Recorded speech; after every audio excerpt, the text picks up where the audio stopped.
the country technically entered the third wave of COVID-19 this week. Senior researcher at the Council of Scientific and Industrial Research, Ridhwaan Suliman, joins us now to unpack these figures. Ridhwaan, always a pleasure speaking to you. The number of active COVID-19 cases is fast approaching the 2 million mark. Is there a difference, though, between what we witnessed in the first, the second as well as third wave in terms of just rate of infection and even perhaps how each province is being affected? Good evening, Faith. Indeed, we continue to see a sustained increase in the number of reported cases nationally. The 7-day average up to 6,300 new cases per day over the last week, and that's up 40% compared to a week ago. So if you compare the rate of increase relative to a similar case loading in the previous waves, currently the cases are doubling about every 2 weeks, and that's about between what we were seeing at a similar level in the first and second waves, where in the second wave the rise was a bit steeper, doubling about every 9 to 10 days. So we're kind of between the first and second wave. The number of cases that we are reporting is being driven still by the cases in the populous province of Gauteng, with that province accounting for about 60% of the total cases that we are seeing nationally. And in Gauteng, the rise right now is steeper than what it was seeing in the previous 2 waves, up over 60% compared to a week ago, or doubling every 10 days. So certainly at a similar level in the previous waves, Gauteng is currently on a steeper increase. Yeah. Is there any new significant information presented by this third wave? Are we learning new data? Are we learning new kinds of, input, especially with the way in which this third wave is presenting itself?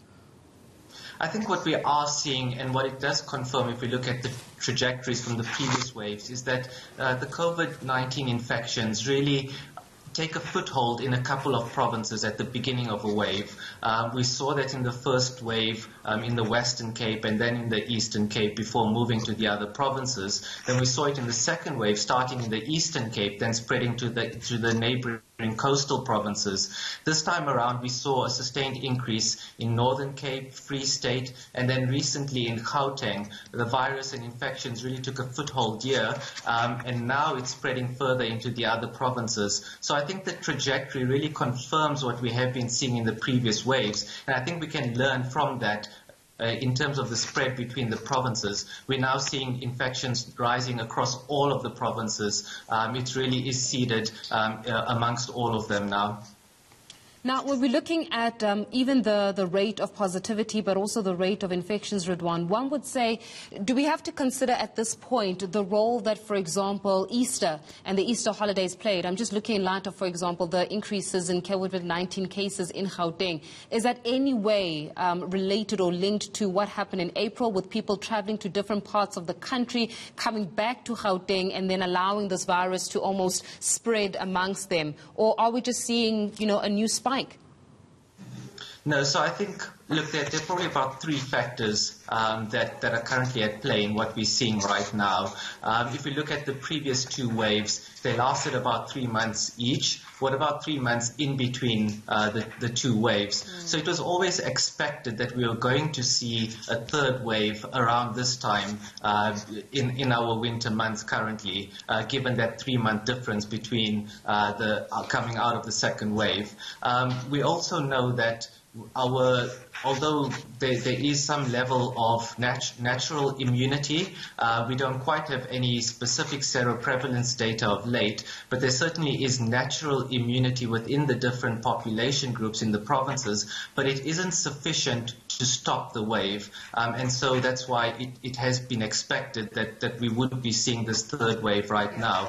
You're quite right to point out the Easter period, and I think during that time the increased mobility and also the behavior and increase in gatherings really triggered an increase that we saw in Northern Cape and Free State, which remains sustained for about 6 to 7 weeks. Those 2 provinces starting to show signs of a decline, but certainly that has had an influence on the trajectory that we are seeing now. And then I think behavior with people probably, and then understandably, a bit complacent and fatigued right now. And then the recent gathering limit of 250 probably wasn't the best moves. So I think those all contributed to what we're seeing now.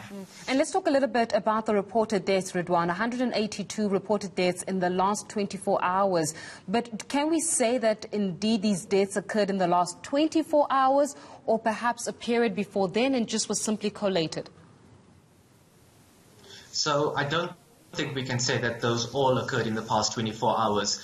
Just if we look at the reporting over the last while, there is certainly a reporting of backlog of deaths, and I think many provinces undergoing some data verification. Notoriously, the provinces of Northwest, Free State and Gauteng have been reporting a backlog of deaths over previous weeks or months prior. That being said, if you look at the trends, certainly there is a notable increase in the number of deaths being reported in Gauteng, in Northwest, and the deaths remain high in the Free State and in the Northern Cape. So currently the 7-day average is up to 108 new deaths per day over the last week, and an increase of 40% compared to a week ago. And based on this data, what should the appropriate interventions be?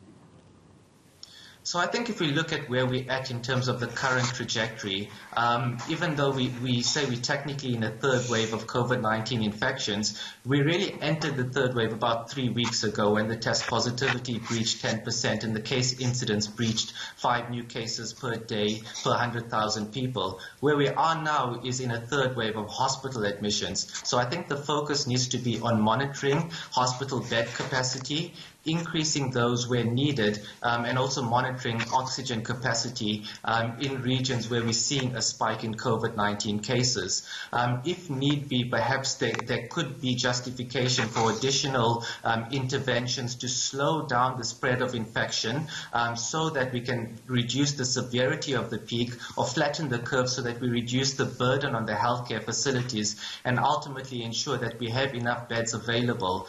So I think number one focus could be reducing gatherings. I mean, at the moment, 100 limit is still much too high. The probability of one person within that 100 limit or in that gathering is higher now that we are seeing higher number of infections. And then if need be, we could move to more curfews and perhaps alcohol restrictions to reduce the social interactions and then also reduce the burden on hospital beds. Yeah. Ridhwaan, we'll leave it there for now. Thank you so much for joining us, shedding some light on where we're standing with the figures of COVID-19. Senior researcher at the Council for Scientific and Industrial Research, Ridhwaan Suliman, joining us on that.